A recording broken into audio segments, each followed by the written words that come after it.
Hello प्यारे बच्चों आज हम पढ़ेंगे इलेक्ट्रोस्टैटिक्स। इलेक्ट्रोस्टैटिक्स बहुत ज़्यादा वेटेज का चैप्टर है। कोई भी एग्ज़ाम हो, आपका बोर्ड का एग्ज़ाम हो, competition, JEE, NEET, advance, KVPY, national science olympiad, सब में बहुत ज़्यादा वेटेज है इसकी।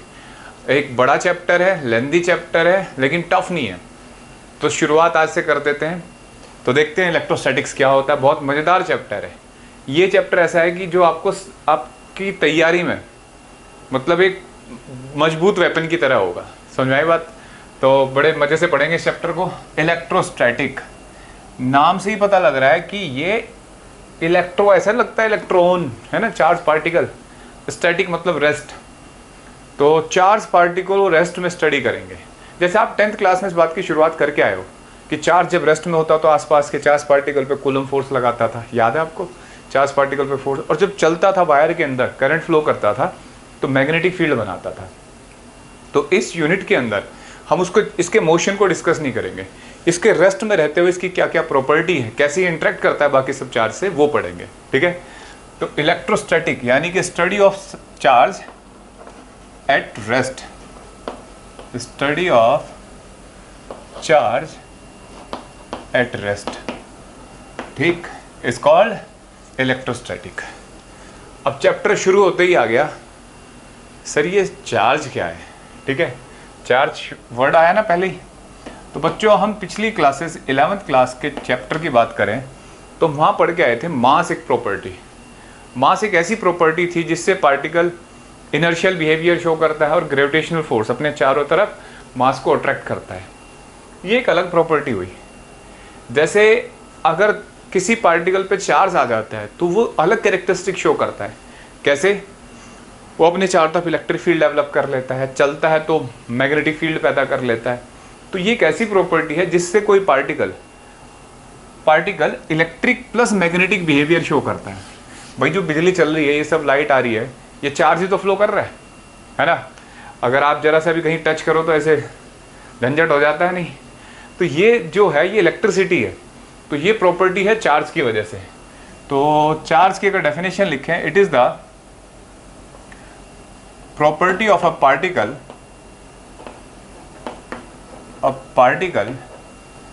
by which it shows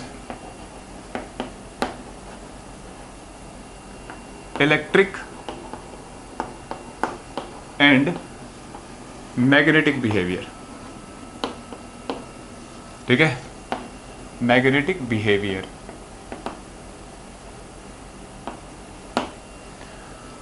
मतलब इलेक्ट्रिक और मैग्नेटिक बिहेवियर शो करता है। तो मैग्नेटिक बिहेवियर को तो फेंक दो, ये आएगा अगले चैप्टर में। ठीक है, हम इलेक्ट्रिक बिहेवियर को पढ़ेंगे अभी। तो देखो,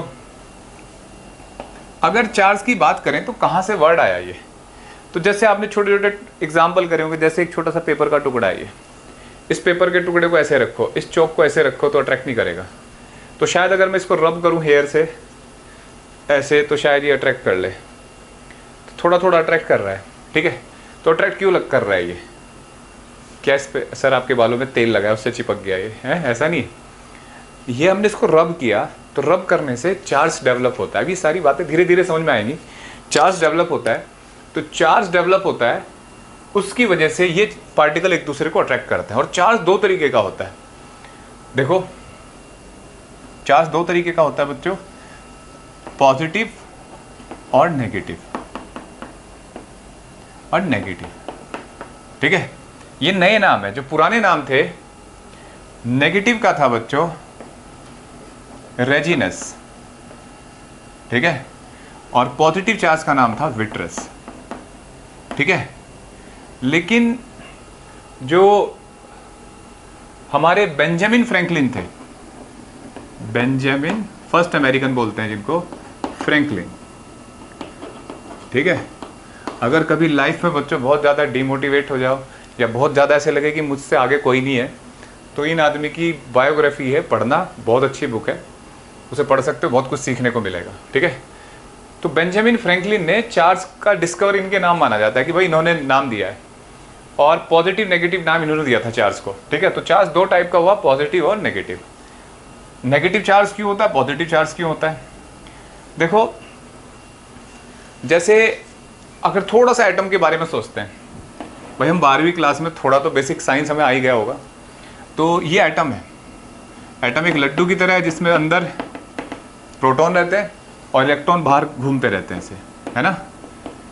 तो जो इलेक्ट्रॉन होते हैं बच्चों वो आवारा हैं, और जो प्रोटॉन है वो जेल में बंद है, वो कहीं नहीं जा सकते।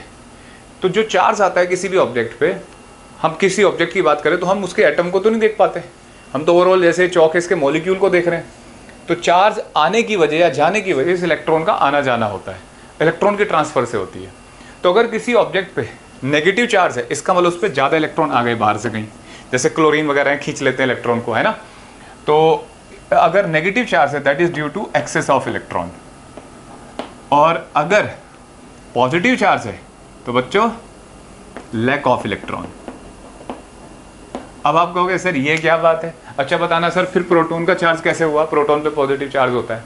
तो प्रोटॉन पे पॉजिटिव चार्ज था, हम उस लेवल तक की बात नहीं कर रहे हैं, हम किसी ऑब्जेक्ट की बात कर रहे हैं, ठीक है, किसी ऑब्जेक्ट की, ना कि फंडामेंटल चार्ज पार्टिकल जो छोटे छोटे पार्टिकल उनके बारे में बात नहीं करेंगे, नहीं तो हमारी डेफिनेशन से गलत हो जाएगी, ठीक है।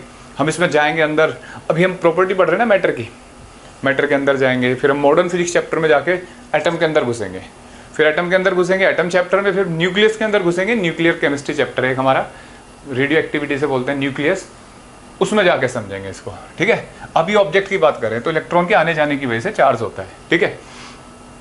अब देखो पॉजिटिव चार्ज नेगेटिव चार्ज, अब चार्ज एक स्केलर क्वांटिटी है, it is a scalar quantity, और एसआई यूनिट इज कूलम, ठीक है बच्चों। एसआई यूनिट क्या होती है इसकी, कूलम, सिंबल होता है सी। और अगर डायमेंशन फॉर्मूला देखोगे तो इसका डायमेंशन फॉर्मूला होता है AT। तो अगर मैं यहां लिख देता हूं, कहां है हमारा डस्टर, देखो थियोरेटिकल पार्ट है, आज हम चार्ज के बारे में पढ़ रहे हैं, तो पूरा चार्ज पार्टिकल की थ्योरी ये सब पढ़ेंगे। तो देखो SI यूनिट क्या बताई मैंने इसकी, कूलम, ठीक है, और सिंबल होगा इसका कैपिटल C। और देखो अगर डायमेंशन फॉर्मूला देखें चार्ज का, तो डायमेंशन फॉर्मूला होता है बच्चों M0L0 AT, current into time होता है ना चार्ज, तो एम्पियर इंटू टाइम। अच्छा एक CGS यूनिट होती है, वो होती है बच्चों ESU, मतलब इलेक्ट्रोस्टैटिक यूनिट, ठीक है। और 1 ESU इक्वल टू, उल्टा कर दिया, 1 कूलम इक्वल टू 3 × 10⁹ ESU, ठीक है, ऐसे लिख सकते हैं। और ये 3 × 10⁹ ऐसे सोचो, 3 times of speed of light है ना, स्पीड ऑफ लाइट होती है ना 3 × 10⁸, तो एक यूनिट है ये। एक और यूनिट होती है, चलिए अब बात करते हैं चार्ज की प्रॉपर्टीज की। अगर किसी ऑब्जेक्ट पे चार्ज आता है तो चार्ज कौन कौन सी प्रॉपर्टी शो करता है। तो चार्ज की कुछ बेसिक प्रॉपर्टी हैं, जैसे चार्ज क्वांटाइज्ड है, क्वांटाइज्ड, ठीक है, कुछ लोग S लिखते हैं, कुछ Z लिखते हैं, मर्जी है, क्वांटाइज्ड है नेचर में। इसका मतलब क्या है जैसे कोई ऑब्जेक्ट है, अगर इससे एक इलेक्ट्रॉन गया तो इस पर कितना चार्ज आया, +E, ठीक है। अगर 2 इलेक्ट्रॉन गए तो बताओ कितना जाएगा, +2E। और अगर 3 इलेक्ट्रॉन गए तो कितना, +3। तो क्या 3.5 इलेक्ट्रॉन जा सकते हैं। एक बच्चा कहता है सर 3.5 चले गए ना, इलेक्ट्रॉन ना अपने आप में एक पैकेट की फॉर्म में है, या तो 1 इलेक्ट्रॉन होगा या 2 होंगे या 3 होगा, ऐसा नहीं हो सकता कि 3.5 4.5, ऐसा नहीं हो सकता, ठीक है। तो चार्ज जो है किसी ऑब्जेक्ट का वो पैकेट की फॉर्म में, तो जो टोटल चार्ज होगा, ठीक है, integer multiple of charge of single electron, ठीक है बच्चों। मतलब चार्ज होगा, जैसे हमने ये E है, E होता है charge of single electron, fix value है एक, ठीक है। N क्या होगा, नंबर ऑफ ट्रांसफर्ड इलेक्ट्रॉन, ठीक है, ट्रांसफर्ड इलेक्ट्रॉन। क्लियर है बच्चों, कितने इलेक्ट्रॉन गए या आए। अगर इलेक्ट्रॉन आएंगे तो नेगेटिवली चार्ज और जाएंगे तो पॉजिटिवली चार्ज। क्लियर है। तो अब कुछ प्लस माइनस भी लिख सकते हो आप, ये अपने आप हिसाब लगा लो कि आए इलेक्ट्रॉन तो माइनस ले लेंगे और गए हैं इलेक्ट्रॉन तो प्लस ले लेंगे, ठीक है। तो इस तरीके से, और n क्या होगा हमेशा, इंटीजर। समझने वाली बात है, क्यों? क्योंकि या तो 1 आएगा, 10 आएंगे, 20 आएंगे, तो ये इंटीजर होगा हमेशा, ठीक है। इस बारे में बताया किसने था सबसे पहले?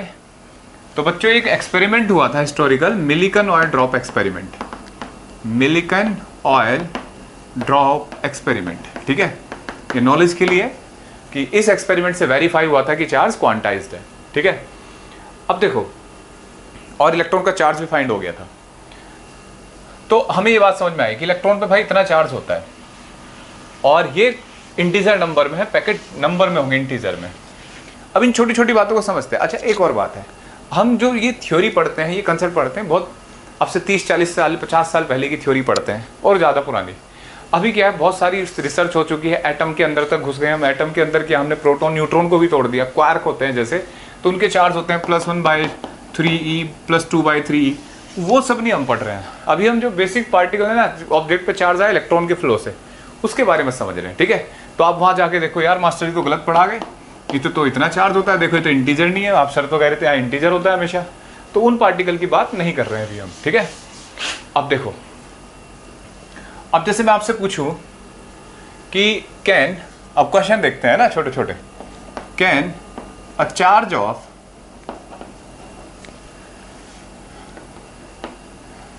7.0 into 10⁻⁻19 coulomb lie on an object। बताओ क्या किसी ऑब्जेक्ट पे ये चार्ज लाई कर सकता है? क्वेश्चन है, बोलो बच्चों। तो देखते हैं, हमने क्या पढ़ा है कि जो टोटल चार्ज होता है that is integer multiple of charge of single electron, ठीक है। तो देखो इसे देखते हैं, टोटल चार्ज हमने लिख लिया 7.0 into 10⁻⁻19 n। इलेक्ट्रॉन का चार्ज फिक्स है, हमें पता है 1.6 into 10⁻⁻19 कूलम। तो देखो ये कट गया और n आएगा 7/16, तो लगभग क्या हो जाएगा बच्चों, ये हो जाएगा 0.4 के आसपास, है ना, मानते बच्चों? अच्छा ये 70 बच जाएगा ऊपर, हाँ। तो 4.16 16 चौका 64 6 गया और 4.3 के आसपास। क्या ये इंटीजर है? कैलकुलेट कर लेना, देखो इंटीजर नहीं आया ये, है ना। तो ये इंटीजर नहीं है, एग्जैक्ट वैल्यू आप कैलकुलेट कर सकते हो। तो क्या ऐसा चार्ज हो सकता है जिसमें इंटीजर हो? बोलो बच्चों। तो ये चार्ज किसी ऑब्जेक्ट पे लाई नहीं कर सकता क्योंकि इंटीजर ही रखना है n को हमें। पहला क्वेश्चन क्लियर है आपको कि ऐसा चार्ज आपको चेक करना होता है कि इंटीजर है या नहीं, जो नंबर ऑफ इलेक्ट्रॉन है वो पूरे परफेक्ट है या नहीं। अब दूसरा क्वेश्चन देता हूं मैं तुम्हें। अब देखो हमसे क्वेश्चन पूछा है, find the number of electrons in following charges. कुछ चार्ज दे रखे हैं, उनमें आपको बताना है कि कितने इलेक्ट्रॉन है। पहला है 8.0 into 10⁻⁻19 कूलम, ठीक है। दूसरा है 8.2 कूलम। क्लियर है बच्चों? इन दोनों में आपसे पूछा जा रहा है कि बताओ कितने इलेक्ट्रॉन है इस चार्ज में, कितने और इसमें कितने। माइनस लिख दिया, चलो नेगेटिव चार्ज है मान लो। तो देखो आपको पता है कि यार टोटल चार्ज जो होता है integer multiple of charge of single electron, है ना। ये कट गया इससे और ये कितना आ जाएगा, n इक्वल टू आ गया 5, ठीक। माइनस में लिख लो, नेगेटिव चार्ज है तो माइनस माइनस से कट जाएगा n5। सही बात है, एग्री करते हैं भाई, हो सकता है नंबर ऑफ इलेक्ट्रॉन आ गए और 5 इंटीजर है। अब देखो इस वाले को देखते हैं, सेकंड पार्ट को। क्या मैं इसे मिटा दूं, जगह कम है बोर्ड। पहले आप वीडियो पॉज करके देखो इस क्वेश्चन को, तो देखो अगर आपने ट्राई कर लिया हो तो total charge 8.2 equal to minus n into charge of electron. ठीक है, देखो ये 16 5 पे नहीं जाएगा। अगर आप मुझसे आगे बढ़ रहे हो कैलकुलेशन लेके तो आपको लगेगा कि यार ये तो फ्रैक्शन आ रहा है, लेकिन बच्चों ये इंटीजर आएगा। कैसे? आप देखो ये आएगा n इक्वल टू 82/16 इंटू 10 की पावर प्लस 19, ये इधर जाके पॉजिटिव हो जाएगी, है ना। ये हो जाएगा 5.16 और 5.1 इंटू 10 की पावर 19 अप्रोक्सीमेटली। ठीक है, आप देखो आपको लग रहा है यार ये तो फ्रैक्शन में आ रहा है सर। नहीं बेटा, ये देखो कितना बड़ा नंबर है। इसकी जीरो अगर इधर मल्टीप्लाई करोगे तो 15 इंटू 10 की पावर 18 हो जाएगा। है, ये तो हमेशा ही इंटीजर है, तो बहुत बड़ा इंटीजर है। तो इसका मतलब अगर आप इसको और फ्रैक्शन में लिख लो इस चार्ज को 1.2315 ऐसे कूलम, तो भी इंटीजर आएगा। देख लो कितनी पावर है। तो क्या सीखने को मिली ये बात? देखो ये चार्ज बहुत छोटा चार्ज है और ये बहुत बड़ा चार्ज है। तो ये मैक्रोस्कोपिक लेवल का चार्ज है, मतलब बड़े लेवल का चार्ज है, और ये छोटे लेवल का चार्ज है। तो जो क्वांटाइजेशन ऑफ चार्ज है उसकी वर्थ, मतलब उसका सिग्निफिकेंस तभी तक है जब आप छोटे लेवल पे बात कर रहे हो, 2 इलेक्ट्रॉन, 3 इलेक्ट्रॉन, 4 इलेक्ट्रॉन। जब मैक्रोस्कोपिक लेवल पे बात करोगे, बड़े इलेक्ट्रॉन, तो वो हमेशा एक इंटीजर ही आएगा। ये कैसा कुछ है, जैसे आप एक छोटा सा घर बना रहे हो छोटी छोटी 2-4 ईंटों से मिला के, तो उसमें 4 ईंटें हैं, कोई छोटी ईंट है और या बड़ी ईंट है, ये मायने रखता है। लेकिन जब पूरी बिल्डिंग बनाते हैं तो उसमें कितनी ईंटें हैं, कितनी टूटी है, कितनी बड़ी ईंटें हैं, वो मायने नहीं रखती। तो मैक्रोस्कोपिक लेवल पे क्वांटाइजेशन ऑफ चार्ज का कोई वर्थ नहीं है, कोई सिग्निफिकेंस नहीं है। यहाँ एक बहुत बड़े नंबर में इलेक्ट्रॉन होते हैं।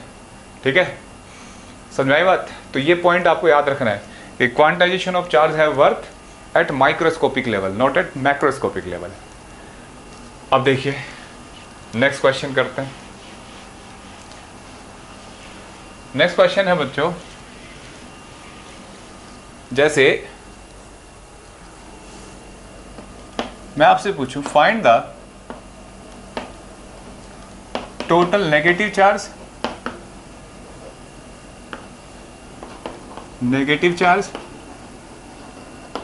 And positive charge in 250 gram of water. ये क्वेश्चन अच्छा है। ठीक है, थोड़ा केमिस्ट्री की फीलिंग आई थी इसमें। 250 ग्राम पानी में आपको टोटल पॉजिटिव चार्ज और टोटल नेगेटिव चार्ज। अब क्वेश्चन है कि सर पानी में चार्ज, भाई जब आप पानी पीते हो तो आपको चार्ज फील होता है? एक बच्चे ने पानी पिया, उसको झटका लगा, बाल लंबे हो गए, ऐसे सूख के ऐसे खड़े हो जाते हैं ना करंट लगने पर, ऐसा तो नहीं है? तो पानी पी के तो हमें शॉक नहीं लगता, फिर ऐसे क्यों हुआ इसमें? तो सोचते हैं बच्चों, देखो पानी है तो एटम से बना है और एटम के अंदर इलेक्ट्रॉन है। तो अब एक एटम है वो न्यूट्रल भले ही होता है, लेकिन उसमें कुछ नेगेटिव है कुछ पॉजिटिव, बराबर है, इसलिए वो न्यूट्रल है ना। तो हमसे पूछा जा रहा है कितना नेगेटिव है कितना पॉजिटिव, ये बताओ भाई। तो हम एक ऐसे शुरू करते हैं, H2O। इसका मोलर मास कितना होता है बच्चों? तो 18 ग्राम होता है ना, 16 इसका, 2 इनका, 18 ग्राम। 18 ग्राम पानी में कितने मॉलिक्यूल होंगे? फिर एटम पता करेंगे कितने, उन्हीं के अंदर फिर इलेक्ट्रॉन पता कर लेंगे। समझ रहे हो भाई? H2 ऐसे लिखा जाता होगा, जहाँ तक मेरी केमिस्ट्री थोड़ी सी ध्वस्त है। ये इलेक्ट्रॉन, ये इलेक्ट्रॉन, ये इलेक्ट्रॉन, ठीक है। ऑक्सीजन के 2 इलेक्ट्रॉन, ये 2 इलेक्ट्रॉन, इस तरीके से। तो बताओ बच्चों, ये अगर मान लो मैं आपसे कहूं कि टोटल इलेक्ट्रॉन कितने हुए, तो 2 4 6, अच्छा 8 होते हैं ना ऑक्सीजन में फ्री, टोटल इलेक्ट्रॉन 2 6 है ना, और 2 ये, तो 10 इलेक्ट्रॉन हुए। 10 इलेक्ट्रॉन हुए एक मॉलिक्यूल में। क्लियर? तो देखो जरा, पहले 18 ग्राम में पता करते हैं कितने इलेक्ट्रॉन है। ठीक है, तो नंबर ऑफ मॉलिक्यूल्स इन 18 ग्राम, बताओ बच्चों कितने होते हैं? एवोगैड्रो नंबर होता है ना, एवोगैड्रो नंबर है ना। और number of molecule in 1 gram Na/18, ठीक, और नंबर ऑफ मॉलिक्यूल इंटू 250 ग्राम कितना आएगा बच्चों, Na/18 इंटू 250। बोलो, यूनिटरी मेथड लग रहा है केमिस्ट्री की तरह। अच्छा, फिर पूछा जा रहा है नंबर ऑफ इलेक्ट्रॉन्स इन 250 ग्राम। तो बताओ बच्चों, एक मॉलिक्यूल में कितने इलेक्ट्रॉन है, 10। तो नंबर ऑफ मॉलिक्यूल आए हैं तो इलेक्ट्रॉन कितने हो जाएंगे, n मल्टीप्लाई कर दो, ठीक है, Na/18 इंटू 250, ठीक है। Na कितना होता है, एवोगैड्रो नंबर 6.023। देखो कैलकुलेशन नहीं करूंगा भाई मैं, बस बता देता हूँ, 250/18, ठीक है, ये आ गया। तो ये total number of free electron आया, है ना। अब आपसे पूछा जा रहा है भाई कितना नेगेटिव चार्ज है, तो नेगेटिव चार्ज कितना होगा, -Ne, और ये n है पूरा, ये जो वैल्यू आपने कैलकुलेट करी है n है, इंटू ई कर देंगे आप। और पॉजिटिव चार्ज कितना होगा, सेम, और टोटल चार्ज कितना होगा, 0, ठीक है। टोटल चार्ज कितना होगा, 0। किसी को डाउट यहां तक, बोलो। टोटल चार्ज 0 होता है, बहुत बड़े अमाउंट में आएगा ये चार्ज जब आप इसे चेक करेंगे, ठीक है। कैलकुलेट करना आपका काम है। तो इस तरीके से हमने ये क्वांटाइजेशन के क्वेश्चन देखे। क्वांटाइजेशन से हमने ये पता लगा कि ये चार्ज, किसी भी ऑब्जेक्ट पे जो चार्ज आता है वो multiple, integer multiple of charge of electron होता है, आने की वजह से आएगा या चार्ज के जाने की वजह से आएगा। अब देखो बच्चों, अब दूसरी प्रॉपर्टी, एडिटिव इन नेचर, ये मतलब क्या है। देखो बच्चों, चार्ज स्केलर क्वांटिटी है, दो तरीके के सम होते हैं, एक स्केलर सम, एक वेक्टर सम। अब स्केलर क्वांटिटी है तो कौन सा सम होगा, स्केलर सम, एल्जेब्रिक सम भी बोलते हैं इसको। तो अगर किसी ऑब्जेक्ट पे ऐसे चार्ज है, देखो इस पे इधर से आया Q1 चार्ज पॉजिटिव, इधर से आया +Q2 चार्ज, इधर से आया -Q3 चार्ज, इधर से गया +Q4 चार्ज, तो टोटल चार्ज कितना होगा। तो हमें बताया गया कि टोटल चार्ज लिखना है तो एल्जेब्रिक सम लेना है, चार्ज का साइन भी लेना है। जैसे Q3 नेगेटिव है तो नेगेटिव, ठीक है। वेक्टर की तरह नहीं, जैसे वेक्टर में डायरेक्शन भी देखते हैं, अब यार डायरेक्शन होती नहीं तो देखेंगे क्यों, कॉमन सेंस है वैसे तो किसी भी ऑब्जेक्ट पर जो टोटल चार्ज होगा that will be algebraic sum of all charges. Clear है, ये पॉइंट नोट करना है। तो ये था एडिटिव इन नेचर। इसके बाद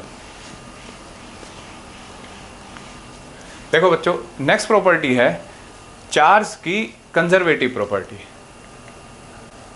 देखो बच्चों, तीसरी जो प्रॉपर्टी है वो है कंजर्वेटिव। चार्ज कंजर्वेटिव है नेचर में। अब सर कंजर्वेटिव क्या होते हैं, जो कम बोलते हैं, चुपचाप रहते हैं, नहीं। चार्ज कंजर्वेटिव होने का मतलब है कि एक ऐसी क्वांटिटी है एनर्जी की तरह कि ना तो क्रिएट होती है ना डिस्ट्रॉय होती है, बस कांस्टेंट रहती है, सम।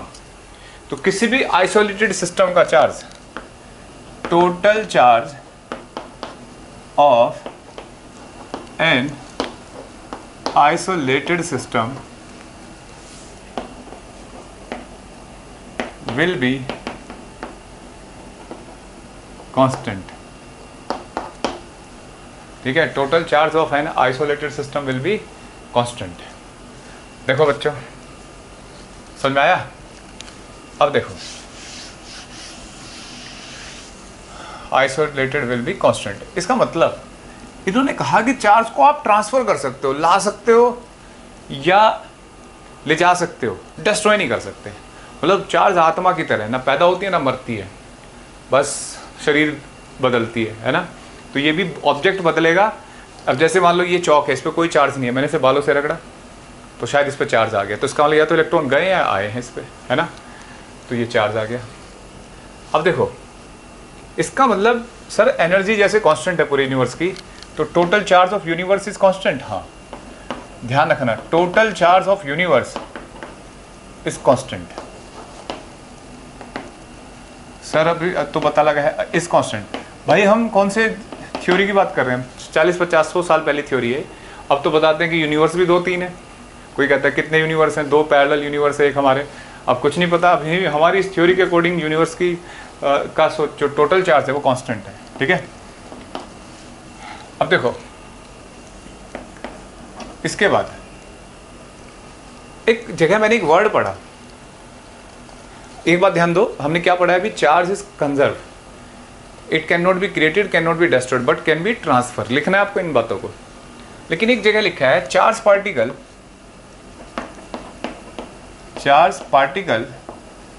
कैन बी क्रिएटेड और डिस्ट्रॉयड। हाँ, मतलब चार्ज पार्टिकल को क्रिएट भी कर सकते हैं, डिस्ट्रॉय भी। अभी तो कहा था सर आप क्रिएट नहीं करते, तो अंतर क्या था बात में? रिवर्स करके देखो वीडियो। मैंने बोला था कि चार्ज को क्रिएट और डिस्ट्रॉय नहीं कर सकते, चार्ज पार्टिकल को क्रिएट और डिस्ट्रॉय कर सकते हैं। सर ऐसी कोई रेसिपी है कि मतलब कुकर में डाला इलेक्ट्रॉन की चार्ज बना ली हमने? चार्ज पार्टिकल बनाने हैं ना, तो देखो बन गया, ये न्यूट्रल है मान लो, मैंने इसको ऐसे रब किया, अब ये चार्ज पार्टिकल है, बन गया। लेकिन चार्ज नहीं बना, चार्ज जो शेयर होगा ना, ट्रांसफर हुआ होगा, ये इसमें से इसमें गया होगा, इसमें से इसमें आया होगा, ट्रांसफर ही हुआ है, डिस्ट्रॉय या क्रिएट नहीं हुआ, ठीक है। तो चार्ज पार्टिकल क्रिएट भी हो सकते हैं और डिस्ट्रॉय भी। और कुछ और भी बढ़िया एग्जाम्पल, ये तो बड़ा सीधा और सरल एग्जाम्पल था, वैसे कुछ ऐसी केस भी हैं बच्चों, जैसे अभी तो हम ये मानते हैं, जैसे अभी सीरियल देखते थे टीवी, महाभारत रामायण, वहाँ देखते हैं एक आदमी गायब हो गया, छुम है, फिर आ गया कहीं, नारद मुनि होते हैं ना जो आते हैं नारायण करते हुए, वो जब चाहे गायब हो जाते हैं, जब आ जाते हैं वापस। तो क्या ऐसा एक्चुअल में हो सकता है? तो देखो जैसे एक इलेक्ट्रॉन, ऐसी एक न्यूक्लियर जो केमिस्ट्री या फिजिक्स है उसमें ऐसे एग्जाम्पल हैं, एक इलेक्ट्रॉन अगर एक पॉजिट्रॉन के पास जाता है तो ख़त्म हो जाता है और गामा फोटोन बनता है। फोटोन क्या होते हैं बच्चों? एनर्जी। तो देखो 2 चार्ज पार्टिकल डिस्ट्रॉय हो गए। सर चार्ज डिस्ट्रॉय हुआ, इसका मतलब नहीं, इसका चार्ज माइनस ही है, इसका प्लस ही, चार्ज यहाँ पे भी 0 है और इसका इधर भी चार्ज 0 है, ये भी न्यूट्रल होता है, तो चार्ज तो कंजर्व है, लेकिन चार्ज पार्टिकल गायब। और कई बार ऐसा होता है कि गामा फोटोन इन दोनों को पैदा कर देता है। गामा फोटोन है, अचानक एक इधर इलेक्ट्रॉन निकला, एक इधर प्रोटॉन पॉजिट्रॉन निकला, तो हैरत की बात है ये। तो इसका मतलब ऐसे गायब हो सकता है कोई आदमी आने वाले टाइम पे, शायद ऐसे साइंस हो कोई। तो मास रेडिएशन में कन्वर्ट हो गया, सीधी सी बात है, लेकिन चार्ज डिस्ट्रॉय नहीं हुआ, चार्ज पार्टिकल डिस्ट्रॉय हो गए, ठीक है, क्लियर है? अंतर देखो, चार्ज पार्टिकल है तो कैन बी क्रिएटेड और डिस्ट्रॉयड, अगर मैं ये हटा दूं तो ये बात गलत हो जाएगी, चार्ज डिस्ट्रॉय नहीं हो सकता, ना क्रिएट हो सकता। तो ये था कंजर्वेटिव। अब एक बच्चा कहता है सर मुझे एक बात पे डाउट है, जैसे इस ऑब्जेक्ट पे +2 कूलम चार्ज है, ठीक है, आप इसमें -2 कूलम चार्ज ले आए तो इसका टोटल चार्ज कितना हो जाएगा? 0। तो सर चार्ज तो डिस्ट्रॉय हो गया, आप तो कहते हैं डिस्ट्रॉय नहीं होता। तो चार्ज डिस्ट्रॉय नहीं हो सकता बच्चों। एक्चुअल में क्या हुआ है, जिस ऑब्जेक्ट से आप चार्ज लेके आए हो -2 कूलम, मान लो ये ऑब्जेक्ट है, कोई न्यूट्रल है, आप इससे -2 कूलम निकालोगे तो यहाँ कितना बचेगा? +2 कूलम। यहाँ का चार्ज 0 हो गया तो +2 कूलम कहाँ रह गया? ये यहाँ चला गया, है ना। तो चार्ज ट्रांसफ़र हो रहा है, डिस्ट्रॉय नहीं हो रहा है। क्लियर है बच्चों? तो देखो ये कौन सी प्रॉपर्टी थी? कंजर्वेटिव। इसके बाद एक और बात है, चार्ज जो होता है बच्चों, charge is independent of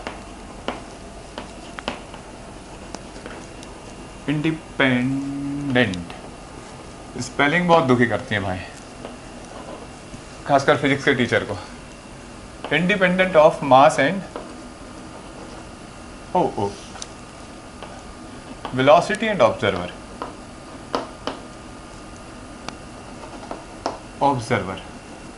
unlike mass, ये क्या बात है सर? अनलाइक मास मतलब चार्ज जो है वो वेलोसिटी के इंडिपेंडेंट है। मतलब जैसे जब हम दौड़ते हैं तो हमारा मास बढ़ता है घटता है? तो एक बच्चा कहता है सर जब दौड़ते हैं तो पतले हो जाते हैं, मास घट जाता है। हमारी फिजिक्स कहती है कि जब हम दौड़ते हैं तो हमारा मास बढ़ता है। ये बात मैंने पार्क में एक महिला को बोल दिया कि यार वो रोज़ भागती थी तो पतली नहीं हो रही थी, मैंने उससे बोला कि ये तो आपका मास बढ़ेगा इससे। भाई साहब उसके बाद नहीं मिली फिर वो। देखो हमारी ये फॉर्मूला पढ़ा होगा आपने। अगर ये रेस्ट मास होता है, जैसे चौक है अभी रेस्ट में है, तो इसका मास m0 है, और ये किसी स्पीड से दौड़ना शुरू कर दे तो ये स्पीड हो जाती है, और c स्पीड ऑफ लाइट होती है। तो इस वैल्यू की मतलब ये जो मास आएगा दौड़ने पे, जितना v बढ़ता जाएगा उतना ही मास बढ़ता जाएगा। क्लियर है? तो मास स्पीड पे डिपेंड करता है। एक इलेक्ट्रॉन को आप दौड़ा दो तो उसका चार्ज उतना ही रहेगा, मास भले ही उसका बढ़ता जाए, इनफाइनाइट हो जाए। मतलब इस चौक को अगर आप स्पीड ऑफ लाइट से भगा दोगे ना तो इसका मास इनफाइनाइट हो जाएगा, उस फॉर्मूले में रखोगे तो। इनफाइनाइट मतलब वो रेडिएशन में कन्वर्ट हो गया, एनर्जी बन जाएगा, भगवान बन जाएगा। समझाए बात? चौक अगर स्पीड ऑफ लाइट से आपने इसको फेंका तो बड़ी हैरत की बात है ये सब खैर मॉडर्न फिजिक्स का हिस्सा है। तो मास ऐसा होता है, लेकिन चार्ज जो रेडिएशन अगर इलेक्ट्रॉन को फेंका आपने तो इलेक्ट्रॉन का उस क्लाउड का चार्ज उतना ही रहेगा। क्लियर है बच्चों? कितना?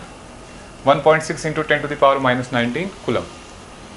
अब अच्छा, ऑब्जर्वर पे डिपेंड होना, जैसे काइनेटिक एनर्जी है, वेलोसिटी है, ये सब ऑब्जर्वर पे डिपेंड करती है। काइनेटिक एनर्जी किसी ऑब्जेक्ट की ऑब्जर्वर पे डिपेंड करती है। बस में बैठे हैं राम और श्याम, तो राम के रेस्पेक्ट में श्याम की वेलोसिटी क्या होगी? 0। और बस में कोई बैठा है, बस से बाहर कोई बैठा है तो उसके अकॉर्डिंग तो है। तो चार्ज की दो बातें समझ लो। चार्ज ना तो ऑब्जर्वर पे डिपेंड करता है, एक इलेक्ट्रॉन है, आप उसे अर्थ से देखो, चलती हुई कार से देखो, उसकी चार्ज उतना ही रहेगा जो है एक्चुअल है उस पर। ठीक है? और अगर चार्ज दौड़ता है कोई ऑब्जेक्ट, चार्ज पार्टिकल, तो उसका मास बदल सकता है, चार्ज नहीं बदलेगा कभी। ये दो प्रॉपर्टी पढ़ी हमने। ठीक है? समझ में आया बच्चों?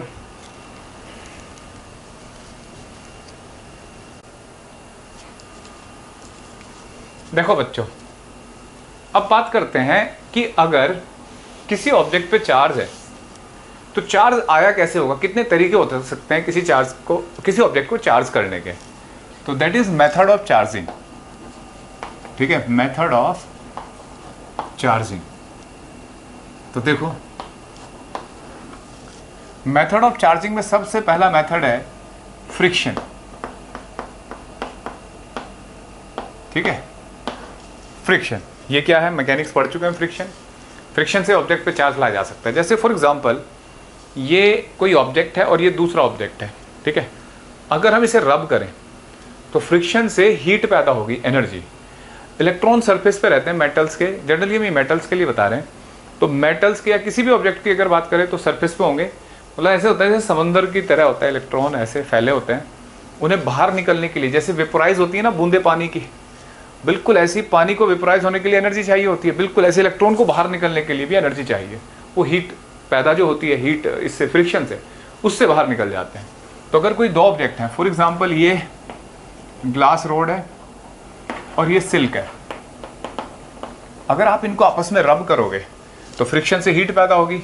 तो जिसमें इलेक्ट्रॉन डेंसिटी ज़्यादा है उससे दूसरे ऑब्जेक्ट पे चार्ज चला जाएगा। ये तो पहले न्यूट्रल है, तो जिसमें इलेक्ट्रॉन डेंसिटी ज़्यादा है, तो देखो भीड़ हमेशा कम भीड़ में जाने की कोशिश करती है, इलेक्ट्रॉन हमेशा कम भीड़ वाली जगह जाना चाहेंगे। तो इस पे आ जाएगा नेगेटिव चार्ज अगर इसे रब करोगे, और इस पे पॉजिटिव चार्ज। ठीक है बच्चों? मतलब हमेशा हायर डेंसिटी से लोअर डेंसिटी की तरफ फ्लो कर जाता है। ठीक है? तो अब पहले इन पे चार्ज कुछ भी नहीं था, इस पे प्लस क्यू है, इस पे minus Q, equal and opposite आएगा, क्योंकि जितने इलेक्ट्रॉन यहाँ हैं उतने ही उधर से कमी हुई है। तो टोटल चार्ज करोगे तो जोड़ के देखना 0। ये नहीं कि सर चार्ज डेवलप हो गया, हाँ, चार्ज पार्टिकल डेवलप हुए हैं, चार्ज उतना ही है, पहले भी 0 था, अभी भी उसका टोटल सम 0 है। तो ये कैसे पहचानते हैं कि ग्लास पे पॉजिटिव है, सिल्क पे नेगेटिव है? तो मैं कुछ ऑब्जेक्ट का आइडिया दे सकता हूँ आपको। जैसे मैं एक सीरीज बनाता हूँ, fur, glass, cotton, paper, silk, human body.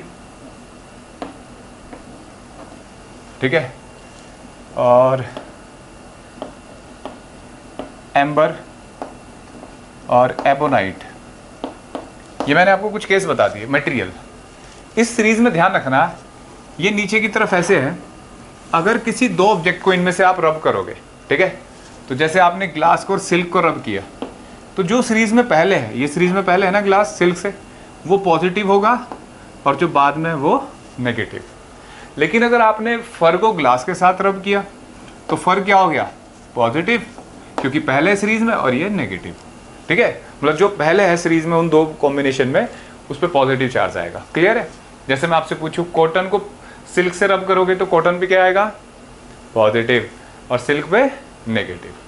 तो ये फ्रिक्शन से चार्ज आता है। ठीक है, तो अगर आपको एक वर्ड में लिखना हो तो electron gain the energy produce by the friction and jump from one object to another, that is frictional method. तो ये पहला मेथड है। दूसरा कंडक्शन। कंडक्शन क्या होता है बच्चों? एक चार्ज ऑब्जेक्ट को, जैसे इस पे चार्ज है, ठीक है, पॉजिटिव चार्ज मान लिया, और दूसरा अनचार्ज है, ये इस पे कोई चार्ज नहीं है, ठीक है, ये अनचार्ज है। ठीक, इसका नाम ए है और इसका नाम है बी। एक चार्ज ऑब्जेक्ट को अनचार्ज ऑब्जेक्ट से कनेक्ट किया तो क्या हो जाएगा बच्चों?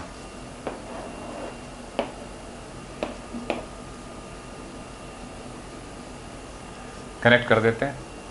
तो जैसे इसे कनेक्ट करेंगे तो चार्ज हमेशा हाई डेंसिटी से लो की तरफ जाएगा। मतलब अब अगर आपने पढ़ रखा है आगे का चैप्टर, कभी वर्ड सुना है, पोटेंशियल वर्ड होता है एक्चुअल में, हाई पोटेंशियल से लो पोटेंशियल की तरफ जाएगा। तो थोड़ी देर बाद ये चार्ज कुछ यहाँ चला गया, तो ये कितना हो जाएगा? Q2। ठीक है, और कब तक जाएगा? जब तक इनके पोटेंशियल सेम ना हो। अब आप कहोगे कि सर ये तो बराबर होगा तब तक जाएगा। देखो बच्चों, अगर ये बिल्कुल एयर की तरह है, जैसे एक गैस के सिलेंडर को छोटे सिलेंडर से अटैच करो तो क्या बराबर एयर हो जाएंगे? अगर उन्हें अटैच कर देना, प्रेशर सेम होगा। और एयर कब तक फ्लो करेगी उनके बीच में, या कोई भी गैस? जब तक उनके प्रेशर सेम ना हो। इक्वल अमाउंट नहीं हो सकता, एक छोटा सा सिलेंडर एक बड़ा सिलेंडर है, कैसे हो जाएगा सेम अमाउंट? बिल्कुल ऐसे ही वहाँ प्रेशर देखते हैं, जब हीट फ्लो करती है दो ऑब्जेक्ट के बीच में वहाँ टेम्परेचर डिफरेंस देखते हैं, ऐसे ही चार्ज के लिए पोटेंशियल डिफरेंस देखा जाता है। तो जब ये सेम पोटेंशियल पे आ जाएंगे तब तक चार्ज फ्लो करेगा। लेकिन अगर ये आइडेंटिकल तो हमेशा चार्ज इक्वल ट्रांसफर होगा। जैसे ये Q है तो Q1 होगा Q/2, और ये कितना होगा? Q/2, तब आधा आधा हो जाएगा। तो जो हमारी NCERT है उसने सारे आइडेंटिकल ऑब्जेक्ट ले रखे हैं, तो उन्होंने बोला है कि चार्ज आधा आधा ट्रांसफर हो गया। तो आप भी मान लो कि आधा आधा ट्रांसफर हो गया। ठीक है, चार्ज यहाँ से Q/2 चला गया इस पर। क्लियर है बच्चों? अगर नेगेटिव चार्ज होता तो भी ऐसे ही चला जाता।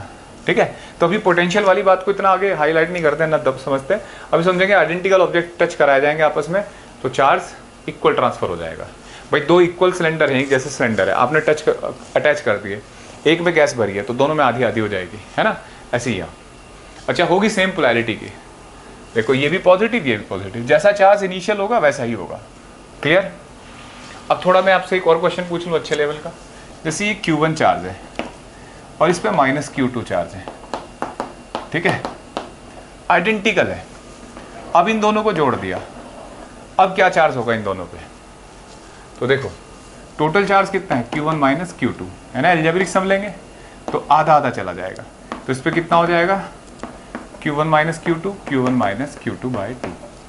अब ये देखने वाली बात है कि सर इस पर पॉजिटिव होगा नेगेटिव, ये डिपेंड करेगा मैग्नीट्यूड किसका ज़्यादा है। तो मान लो हमारे क्वेश्चन में Q1 का मैग्नीट्यूड ज़्यादा है तो दोनों पॉजिटिव हो जाएंगे ये।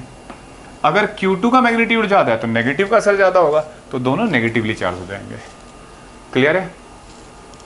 अब देखो भाई, अगर Q2 बड़ा है तो माइनस में आएगा ना नंबर, तो पता लग जाएगी नेगेटिव में चार्ज हुआ। तो ये था कंडक्शन। ठीक है, तीसरा मेथड क्या होता है बच्चों? तीसरा मेथड है बच्चों इंडक्शन। ये थोड़ा ध्यान से पढ़ने वाला है तो समझेंगे इंडक्शन क्या होता है। पहले इंडक्शन समझेंगे, इंडक्शन मेथड तो है लेकिन होता क्या है पहले ये समझना है। तो देखो इंडक्शन होता है, जैसे कोई भी ऑब्जेक्ट ले लो आप, ठीक है, ये एक ऑब्जेक्ट है, इस पे कोई चार्ज नहीं है। चलो थोड़ा डायग्राम इधर छोटा बनाएंगे, इधर से शुरू करते हैं। ये एक स्फीयर है और ये अनचार्ज्ड है, ठीक है, अनचार्ज्ड। देखो बच्चों, अब दूसरे डायग्राम में हम इसके सामने एक ऑब्जेक्ट, चार्ज्ड ऑब्जेक्ट लेके आए, कोई रोड लेके आए, तो इसमें ना इलेक्ट्रॉन होते हैं मेटल के अंदर। मान लो मेटल का है स्फीयर ये, तो मेटल के अंदर इलेक्ट्रॉन होंगे फ्री, वो आवारा होते हैं, उन्हें पॉजिटिव चार्ज बहुत पसंद है। जैसे ही ये पॉजिटिव चार्ज आया तो सारे इलेक्ट्रॉन आवारा इधर आ जाएंगे ना। ठीक है बच्चों, अगर किसी सोसाइटी में, किसी मोहल्ले में आलिया भट्ट आ जाए तो सारे आवारा बच्चे उधर ही पहुंच जाते हैं नहीं कि भाई चलो आलिया भट्ट आई है। तो बिल्कुल ऐसे ही पॉजिटिव चार्ज आए, सारे इलेक्ट्रॉन इधर इकट्ठे हो जाएंगे। तो इलेक्ट्रॉन इधर आए, अगर ये प्लस क्यू चार्ज है तो यहाँ माइनस क्यू हो जाएगा नहीं, और इलेक्ट्रॉन किसी को छोड़ के आएंगे, आयन को, तो वहाँ क्या होगा बच्चों, पॉजिटिव। ठीक है, आयन छोड़ के आएंगे ना ऐसे, तो ये माइनस। तो देखो जितना इधर आएगा उतना ही प्लस। इसको बोलते हैं बच्चों इंड्यूस्ड चार्ज। तो जरूरी नहीं कि इसके बराबर ही हो। समझ में आया क्यों?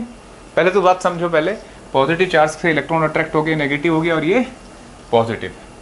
अब टोटल जोड़ के देखना जरा इसको, जीरो चार्ज नहीं आया इस पर भी, अब ये टोटल चार्ज जीरो है इस पर। तो यही इंडक्शन कहलाता है, इतना ही फिनोमिना। इंडक्शन होता है रीडिस्ट्रीब्यूशन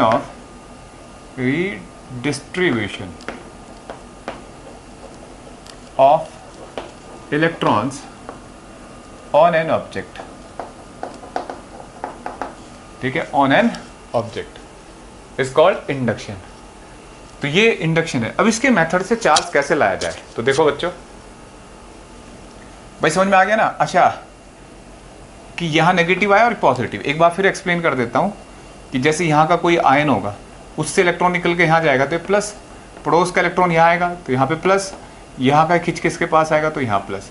तो धीरे धीरे दूसरे सरफेस पे चार्ज आ जाता है। अब ध्यान देना बच्चों, अगर मेटल है, अगर ये मेटल हो जाए तो मेटल के केस में जितना चार्ज इस पे उतना ही नेगेटिव में इधर आ जाएगा। अगर नॉन मेटल है तो ये चार्ज बराबर नहीं होता। तो अगले चैप्टर्स में हम पढ़ेंगे, सेकंड चैप्टर में जाके, कि ये चार्ज तब कितना होता है अगर नॉन मेटल हो, इसके मैग्नीट्यूड में। अभी फिलहाल हम क्या समझ रहे हैं कि प्लस है तो माइनस क्यू और ये प्लस क्यू। क्लियर है बच्चों? तो देखो, जैसे 10 कूलम है तो माइनस 10 कूलम और ये प्लस 10 कूलम। हमने क्या काम किया, इसको ग्राउंड कर दिया। सर ग्राउंड करने से क्या होगा? तो ग्राउंड ना एक बैंक है चार्ज का, कितना ही चार्ज ले सकते हो, कितना ही चार्ज दे सकते हो। तो जो पॉजिटिव चार्ज है वो सारा ग्राउंड में चला जाएगा। ठीक है सर, ये भी चला जाना चाहिए। ग्राउंड को कितना ही चार्ज दे सकते हो आप, तो पॉजिटिव चला जाएगा, लेकिन ये नहीं जा रहा। क्यों? क्योंकि ये रोड इससे बंधी हुई है, इसने खींच रखा है, इसको बांध रखा है, फोर्स लगा रखा है, इसको नहीं जाने देगा। ठीक है, समझ में आया बच्चों? तो समझ में आया? तो पॉजिटिव चार्ज कहाँ पहुंच गया? ग्राउंड में। ठीक है, अब देखो, अगर इस रोड को हटा लें तो ये सारा नेगेटिव भी चला जाएगा ग्राउंड में, लेकिन हमने इसको भी नहीं हटाया। हमारा मकसद ये नहीं करना था, नहीं तो फिर ये न्यूट्रल हो जाएगा। ठीक है, एक बार फिर समझाता हूँ कि पॉजिटिव क्यों गया ग्राउंड में, क्योंकि नेगेटिव ने इसको बांध रखा है। तो ग्राउंड में तो सारा चार्ज खींच लेता ग्राउंड, इसको नहीं खींच पाया क्योंकि ये इससे बंधा हुआ है। अच्छा, पॉजिटिव नहीं चलता एक्चुअल में इलेक्ट्रॉन आते हैं जो इसको न्यूट्रलाइज करते हैं। ठीक है, यहाँ क्यों आएंगे? क्यों नहीं आएंगे? क्योंकि यहाँ तो पहले से इलेक्ट्रॉन है ना।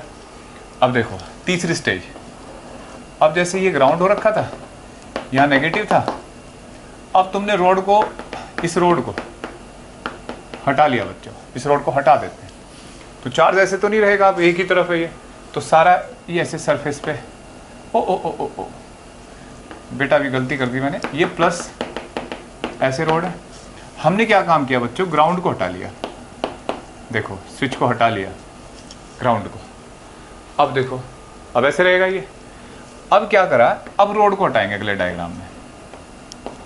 ग्राउंड तो हटा हुआ है, रोड को हटा लिया तो माइनस माइनस ऐसे था, अब पूरे पे फैल जाएगा। क्यों फैला? क्योंकि अब तो इधर रोड ही नहीं है। तो देखो पहले इस पे चार्ज नहीं था, न्यूट्रल था और चार्ज आ गया। तो इस पे मान लो प्लस क्यू चार्ज था, अब कितना है इसमें? सॉरी, अगर इस पे पहले जीरो चार्ज था, अब क्या आ गया? माइनस। तो इस तरीके से हम बाय इंडक्शन किसी ऑब्जेक्ट पे चार्ज ला सकते हैं। एक बच्चा कहता है सर अगर मुझे इस पे प्लस क्यू लाना होता तो इसको माइनस चार्ज वाली रोड को लेके आते, बिल्कुल ऐसे उस केस में नेगेटिव चला जाता, पॉजिटिव यहाँ बंधा रहता। ये तरीका है। क्लियर है? अच्छा एक बार फिर चेक करूँ, अगर अभी ये रोड को हटा लें यहाँ से तो नेगेटिव भी चला जाएगा, ध्यान रखना। इसलिए ग्राउंड हटा के फिर रोड हटाई। ठीक है बच्चों? अब देखो एक केस और दिखाता हूँ जो एनसीईआरटी में डिस्कस कर रखा है एग्जाम्पल में। जैसे इसमें तो ग्राउंड का इस्तेमाल किया, जैसे दो ऑब्जेक्ट हैं बच्चों, ठीक है, दो ऑब्जेक्ट है ऐसे, दो स्फीयर है और मेटल के स्फीयर हैं, ध्यान देना। हम मेटल का ही पढ़ रहे हैं अभी एनसीईआरटी के हिसाब से पहले चैप्टर में। ये इंसुलेटिंग स्टैंड है, इंसुलेटिंग है, इंसुलेटेड स्टैंड जिन पे रखे हैं ये इंसुलेटेड है, इसका मतलब ग्राउंड से कोई कनेक्शन नहीं है इनका। ठीक है, तो पहला डायग्राम ये। दूसरे डायग्राम में क्या हुआ, हम एक रॉड लेके आए, ठीक है, पॉजिटिव चार्ज की। क्या होगा बच्चों, इस पॉजिटिव चार्ज को देख के फिर वो आवारा इलेक्ट्रॉन भागेंगे इधर, इधर माइनस, ये प्लस क्यू है तो इधर माइनस क्यू, और यहाँ पॉजिटिव आएगा लेकिन इधर वाले के इलेक्ट्रॉन यहाँ आ जाएंगे, तो फाइनली पॉजिटिव चार्ज यहाँ आ जाएगा। सोचो क्यों, इलेक्ट्रॉन यहाँ है, यहाँ पॉजिटिव, पड़ोस के स्फीयर से यहाँ जाएंगे, फिर यहाँ से यहाँ, तो ओवरऑल पॉजिटिव चार्ज यहाँ आ जाएगा। ठीक है, बोलो बच्चों। अब देखो ये दूसरा डायग्राम, तीसरा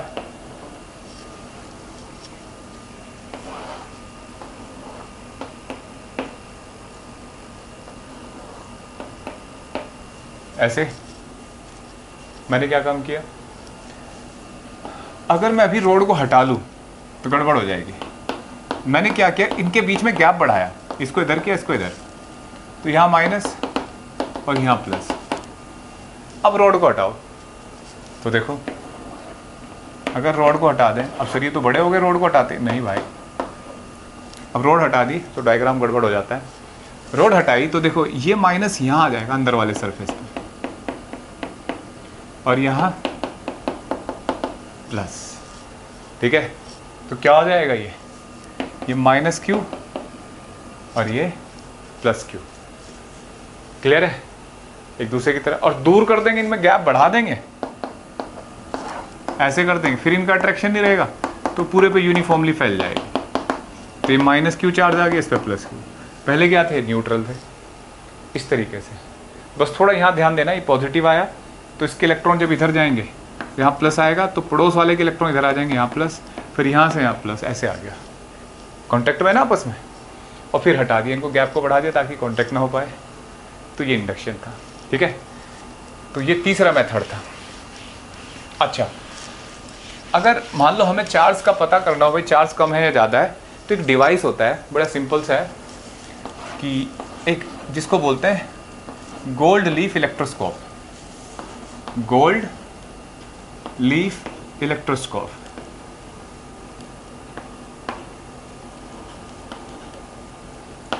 ये होता क्या है, चार्ज का मैग्नीट्यूड पता करना है। इसमें ना जैसे हमारी प्यारी सी पुस्तक है ये, आई रोडो, देखिए बच्चों फिजिक्स की ये बुक।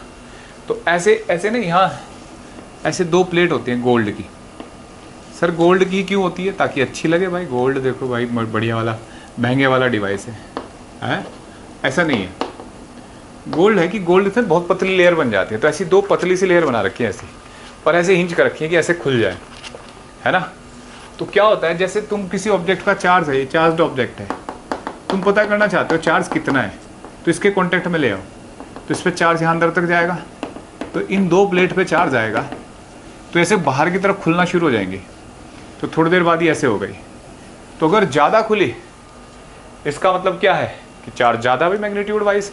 जैसे अगर ये दो प्लेट ऐसी खुली बस थोड़ा सा, तो कम चार्ज है, और ज़्यादा रिपेल हुई ऐसे खुली वेट के अगेंस्ट, तो इसका मतलब ज़्यादा चार्ज है। तो ये डिवाइस होता है जो चार्ज को मेज़र करता है। बस एक वर्ड है, डिवाइस लिखा हुआ है किताब, मैंने आपको बता दिया। तो आज की इस क्लास में मैंने आपको बताया कि what is charge, what are the properties of charge and what are the method of charging an object. ठीक है, तो ये चार्ज हो गया। अब अगली क्लास हम कूलम फोर्स से शुरू करेंगे। ठीक है बच्चों, तो आप इसमें जो एनसीईआरटी में चार्ज के बारे में दे रखा है उसको रीड करिए और इन्जॉय करिए। अभी कोई खास काम नहीं है आपके लिए, अगली क्लास से ये चैप्टर स्पीड पकड़ेगा। थैंक यू बच्चों, बाय।